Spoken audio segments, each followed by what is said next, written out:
Shalom Aleihim. Berjumpa lagi dengan saya pada perenungan hari ini tanggal 12 Maret 2024. Kembali saudara di pagi yang cerah ini, jangan lupa kita ucap syukur di dalam doa kepada Tuhan Allah kita. Dan juga jangan lupa berilah senyuman dan sapaan kepada sesama kita.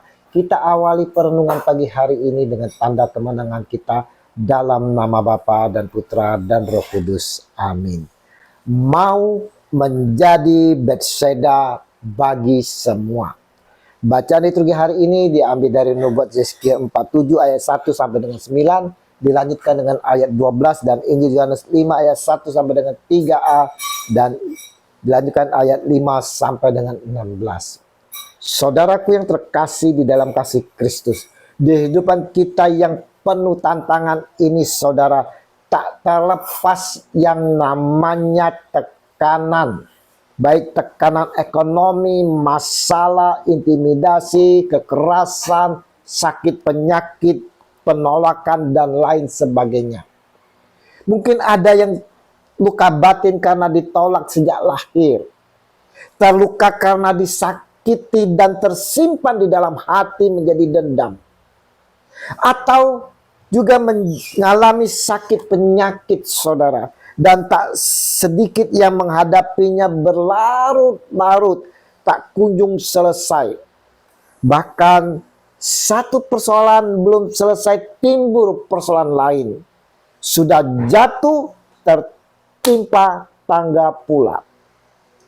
Hari ini saudaraku, kita lihat ada seorang yang sudah 38 tahun lamanya sakit. Yohanes 5 ayat 5. Ia lumpuh, dan ketika Yesus melihat orang itu berbaring di situ, dan karena ia tahu bahwa ia telah lama dalam keadaan itu, berkatalah ia kepadanya, "Maukah engkau sembuh?" Yohanes 5 ayat 6. Saudara, saat ini Yesus pun melihat pribadi lepas pribadi dari kita saudara, yang mengalami banyak permasalahan hidup yang telah berlarut-larut. Suami yang mabuk-mabukan dan sering melakukan KDRT, ekonomi yang terpuruk, atau sakit yang tak kunjung sembuh walau sudah berusaha untuk berobat kemana-mana, tapi tak kunjung juga sembuh. Yesus prihatin melihat itu semua. Dan Yesus bertanya kepada kita, "Maukah engkau sembuh? Maukah engkau dipulihkan?" Saudaraku, maukah kita disembuhkan saudara? Kita sering seperti si sakit di dalam Injil hari ini yang memberi berbagai alasan. Tak sedikit pula dari kita saudara menikmati suasana yang dihadapi saat ini, sehingga dapat diperhatikan dan dikasihani orang. Atau kita enggan untuk sembuh karena percuma sudah berupaya hingga menghabiskan segalanya. Semuanya tak berhasil. Kita tak berdaya. Dan dalam ketidakberdayaan ini saudara, kita menikmati sehingga kita tak mau keluar. Namun tak jarang dari kita akhirnya menggerutu, cemberut atas kehidupan yang kita alami. Sesungguhnya Yesus Tuhan kita menawarkan belas kasih-Nya kepada kita saudara untuk keluar dari kesulitan-kesulitan itu. Namun kita sendiri yang enggan. Orang sakit lumpuh yang diceritakan dalam Injil hari ini saudara, berada di serambi kolam Bethsaida.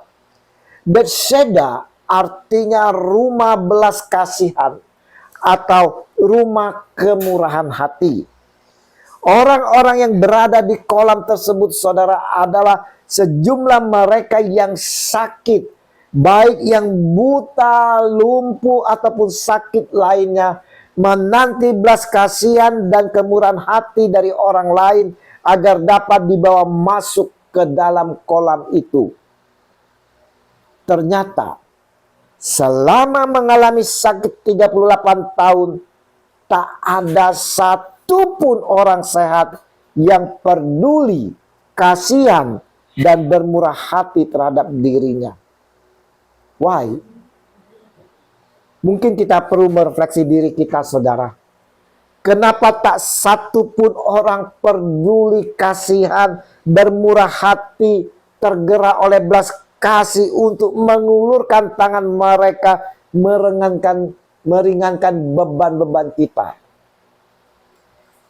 Mungkin hidup kita sendiri yang tak peka dan tak peduli terhadap sekitar kita.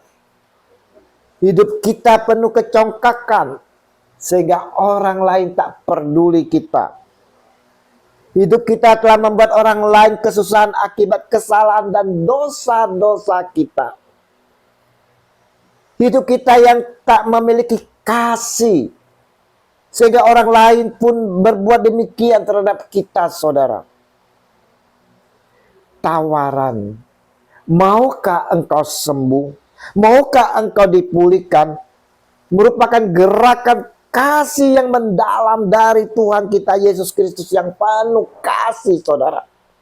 Yesus mau menunjukkan dirinya adalah rumah belas kasih, rumah kemurahan hati. Banyak orang yang seperti si sakit 38 tahun ini berusaha sendiri, namun kenyataannya tak berdaya dengan kehidupannya. Ibarat peribahasa mengatakan, maksud hati memeluk gunung, apa daya tangan tak sampai.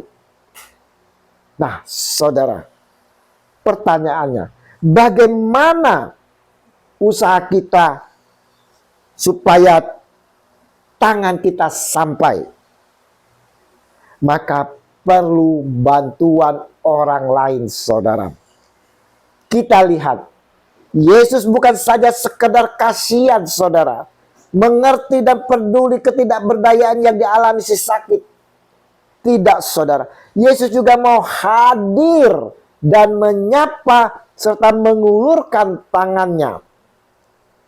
Bagi kita saat ini yang mengalami seperti yang dialami si sakit lumpuh ini, bukakanlah hati kalian. Hancurkanlah kekerasan hati yang ada.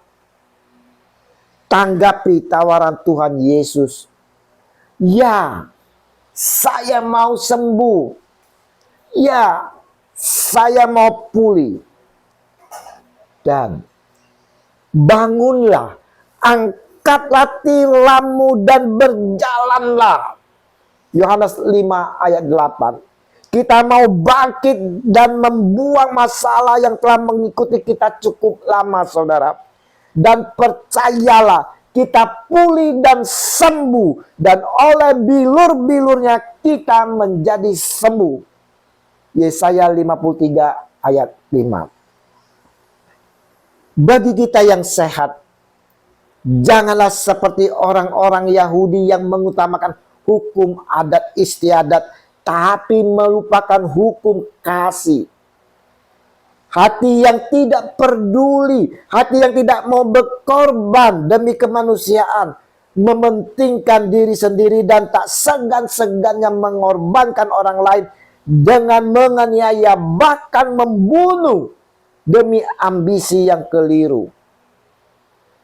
Hendaknya kita, saudara-saudaraku yang terkasih, jadikan diri kita ini sebagai rumah belas kasih atau rumah kemurahan hati, ya saudara, di mana peka, peduli, dan selalu tergerak oleh belas kasih, mau mengulurkan tangan kita membantu mereka yang berkesusahan. Perenungan pagi ini, saudaraku yang terkasih, di masa-masa retret batin ini, kita semua diajak untuk dapat selalu peka dan peduli, saudara, serta mau berkorban demi kemanusiaan dengan tidak berpikir tentang kepentingan pribadi. Jadilah Bethsaida bagi sesama kita. Mari saudara-saudaraku yang terkasih di dalam kasih Kristus, kita mau bangkit saudara dan melepaskan segala yang telah mengikat kita berlarut-larut saudara. Dan percayalah saja saudara, Yesus hadir untuk kita agar kita dipulihkan dan disembuhkan. Terpujilah Kristus Tuhan kita yang selalu hadir dalam kehidupan kita, memulihkan dan menyembuhkan kini dan sepanjang segala masa. Amin. Dalam nama Bapa dan Putra dan Roh Kudus. Amin. Shalom Aleihim.